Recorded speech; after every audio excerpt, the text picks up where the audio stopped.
Hi friends, ಎಲ್ಲರಿಗೂ ನಮಸ್ಕಾರ.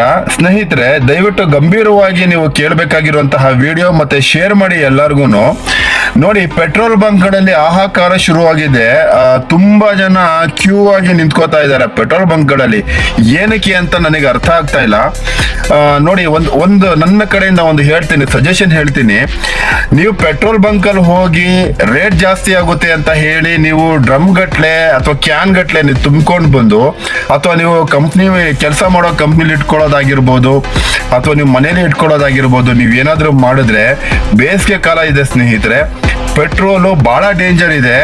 ಅದು ಒಂಚೂರು ವೇವ್ಸ್ ಅಂತಾರೆ ಗೊತ್ತಾ, ಅವೇ ಅಂತಾರೆ ಗೊತ್ತಾ, ಒಂಚೂರು ಅವೇ ಇದಾದ್ರೂ ಕೂಡ ಮನೇನೆ ಸುಟ್ಟಿ ಧಗ ಧಗ ಧಗ ಅಂತ ಉರಿಯೋ ಚಾನ್ಸಸ್ ತುಂಬಾ ಇರುತ್ತೆ. ನೀವು ಪೆಟ್ರೋಲ್ ರೇಟ್ ಜಾಸ್ತಿ ಆಗುತ್ತೆ ಅನ್ನೋ ಕಾರಣಕ್ಕೆ ಈಗ ಡ್ರಮ್ ಗಟ್ಲೆ ಎಲ್ಲ ತುಂಬಿಕೊಂಡು ಬಂದು ತಗೊಂಬಂದು ಇಟ್ಕೊಂಡ್ರೆ ತಮ್ಮ ಹೆಂಡತಿ ಮಕ್ಕಳು ಪ್ರಾಣವನ್ನ ಕಳ್ಕೋಬೇಕಾಗುತ್ತೆ, ದೂರ ಮಾಡ್ಕೋಬೇಕಾಗುತ್ತೆ. ಜೊತೆಲಿ ನಿಮ್ಮ ಪ್ರಾಣವನ್ನ ಕಳ್ಕೋಬೇಕಾಗುತ್ತೆ, ನಿಮ್ಮ ಮನೇನ ಕಳ್ಕೋಬೇಕಾಗುತ್ತೆ. ಹಾರ್ಡ್ಲಿ ನೀವು ಈಗ ಡ್ರಮ್ ಗಟ್ಲೆ ತುಂಬಿಕೊಂಡು ಇಟ್ಕೊಂಡ್ರೆ ಎಷ್ಟಪ್ಪ ಸೇವ್ ಆಗುತ್ತೆ? 1000 ಲೀಟರ್ ನೀವು ತಗೊಂಬಂದು ಇಟ್ಕೊಂಡ್ರು ಕೂಡ ಯಾವತ್ತೋ ಒಂದಿನ ಖಾಲಿ ಆಗ್ಲೇಬೇಕಲ್ಲ. ಅಕಸ್ಮಾತ್ ಖಾಲಿ ಆಗ್ಲೇಬೇಕು ಅನ್ನೋದಿತ್ತು ಅಂತಂದ್ರೆ ಪೆಟ್ರೋಲ್ ಬಂಕಲ್ಲಿ ಖಾಲಿ ಆಗುತ್ತೆ. ಈಗ ನೀವು ಅದನ್ನ ಸ್ಟಾಕ್ ಮಾಡಿ ಇಟ್ಕೊಂಡ್ರು ಕೂಡ ನಿಮ್ದು ಒಂದಿನ ಯಾವತ್ತೋ ಒಂದಿನ ಪೆಟ್ರೋಲ್ ಖಾಲಿ ಆಗ್ಲೇಬೇಕಲ್ವಾ? ಅವಾಗ ಏನ್ರಿ ಮಾಡ್ತೀರಾ ನೀವು ಅಲ್ವಾ? ಅವಾಗ್ಲೂ ಕೂಡ ನೀವು ಪೆಟ್ರೋಲ್ ರೇಟ್ ಜಾಸ್ತಿ ಇರುತ್ತೆ, ದುಡ್ಡು ಕೊಟ್ಟು ಪರ್ಚೇಸ್ ಮಾಡ್ಲೇಬೇಕಲ್ವಾ? ಸೊ ಇವೆಲ್ಲ ಪ್ರಾಬ್ಲಮ್ಸ್ ಕೊಂಡಿದ್ದಾವೆ. ನಮ್ ಜನಕ್ಕೆ ಬುದ್ಧಿ ಇದ್ದು ಯಾಕೆ ಈ ತರ ಆಡ್ತಾ ಇದ್ದಾರೆ ಅಂತ ಹೇಳ್ಬಿಟ್ಟು ಗೊತ್ತಾಗ್ತಲ್ಲ.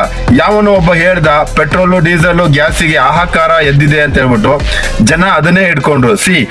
ಫಸ್ಟ್ ಆಫ್ ಆಲ್ ನಾನು ಹೇಳೋದೇನ್ ಗೊತ್ತಾ, ಇವ್ರ ಮಾತು ಕೇಳೋದನ್ನ ಬಿಡ್ಬೇಕು. ಜನ ತಮ್ಮ ಸ್ವಂತ ಬುದ್ಧಿಯಿಂದ ಸ್ವಇಚ್ಛೆಯಿಂದ ಏನ್ ಮಾಡ್ಬೇಕು ಅಂತಕ್ಕಂಥದ್ದು ಯೋಚನೆ ಮಾಡ್ಬೇಕು. ಈಗ ಬಿಡಿ, ಎಲ್ಲಾ ಹಾಳಾಗೋಗ್ಬಿಟ್ಟಿದೆ. ಯಾವ್ದಾದ್ರು ಒಂದು ಕುರಿ ಹೋಗಿ ಹಳ್ಳಕ್ ಬಿತ್ತು ಅಂದ್ರೆ ಎಲ್ಲ ಹೋಗಿ ಅಲ್ಲೇ ಬಿಡ್ತಾರೆ. ಯಾಕ್ರಿ ಈ ತರ ಮಾಡ್ತೀರಿ ನೀವು? ಯಾಕೆ ಈ ತರ ಮಾಡ್ತಾ ಇದೀರಿ? ಅರ್ಥ ಆಗ್ತಿಲ್ಲ. ಪ್ರಾಣಗಳು ಕಳ್ಕೊಂಡ್ಬಿಡ್ತೀರಾ, ಆಯ್ತಾ? ಈ ಎಕ್ಸಾಂಪಲ್, ನೀವು ಡ್ರಮ್ ಗಟ್ಲೆ 1000 ಲೀಟರ್ ನೀವು ತಗೊಂಬಂದು ಇಟ್ಕೊಂಡ್ರು ಅಂದ್ರೂ ಕೂಡ ಎಷ್ಟಪ್ಪ ನಿಮಗೆ ಸೇವ್ ಆಗುತ್ತೆ? ಒಂದ್ 5000 ಸೇವ್ ಆಗ್ಬೋದಾ? ಒಂದ್ 10,000 ಸೇವ್ ಆಗ್ಬೋದಾ? ನೀವೊಂದ್ ತಿಂಗಳದ್ದು ಕೂಲಿನ ಅದು? ಒಂದ್ ತಿಂಗಳು ಕೂಲಿ ಏನ್ರಿ ನಿಮ್ದು? ಅದು 10,000 ರೂಪಾಯಿ ಉಳ್ಸಕ್ ಹೋಗಿ ತಮ್ಮ ಪ್ರಾಣಗಳನ್ನ ಕಳ್ಕೊಂಡ್ಬಿಡ್ತೀರಾ. ದಯವಿಟ್ಟು ಮಾಡಬೇಡಿ, ತುಂಬಾ ಡೇಂಜರ್ ಇದೆ. ಪೆಟ್ರೋಲ್ ಅನ್ನೋದು ತುಂಬಾ ಡೇಂಜರ್ ಇದೆ ರೀ. ನಾವು ನೋಡ್ತೀವಲ್ಲ, ಪೆಟ್ರೋಲ್ ಡೀಸೆಲ್ ನಾವು ಹಾಕಿಸ್ತೀವಲ್ಲ, ಅಷ್ಟು ಸುಲಭ ಅಲ್ಲ ಅದು. ಓಕೆನಾ? ಒಂದು ಕಿಡಿ ಹತ್ತಿತ್ತು ಅಂತಂದ್ರೆ ಮನೆಗಳೇ ಸುಟ್ಟೋಗ್ಬಿಡ್ತವೆ. ನಿಮ್ಮಿಂದ ಅಕ್ಕಪಕ್ಕ ಮನೆಯವ್ರಿಗೂ ತೊಂದರೆ, ಪೊಲೀಸ್ ಡಿಪಾರ್ಟ್ಮೆಂಟ್ಗೆ, ಸರ್ಕಾರದವ್ರಿಗೆ, ಎಲ್ಲರಿಗೂ ತೊಂದರೆ ಆಗುತ್ತೆ. ದಯವಿಟ್ಟು ಈ ತರ ಮಾಡ್ಲಿಕ್ಕೆ ಹೋಗ್ಬೇಡಿ ಅಂತ ತಮ್ಮಲ್ಲಿ ನಾನು ರಿಕ್ವೆಸ್ಟ್ ಮಾಡ್ಕೋತಾ ಇದ್ದೀನಿ. ಯಾರು ತುಂಬಿಸ್ಕೊಳಕ್ ಹೋಗ್ಬೇಡಿ. ರೇಟ್ ಜಾಸ್ತಿ ಆದ್ರೆ ಏನು ಮಾಡಕ್ಕಾಗಲ್ಲ, ಹಾಗೆ ಆಗುತ್ತೆ. ಕೊಟ್ಟು ಫಿಲ್ ಮಾಡ್ಲೇಬೇಕು. ನಿಮ್ಮೊಬ್ರಿಗೆಲ್ಲ ರೇಟ್ ಜಾಸ್ತಿ ಆಗ್ತಿರೋದು, ನಮಗೂ ಕೂಡ ರೇಟ್ ಜಾಸ್ತಿ ಆಗಿದೆ. ದಯವಿಟ್ಟು ಅರ್ಥ ಮಾಡ್ಕೊಳ್ಳಿ.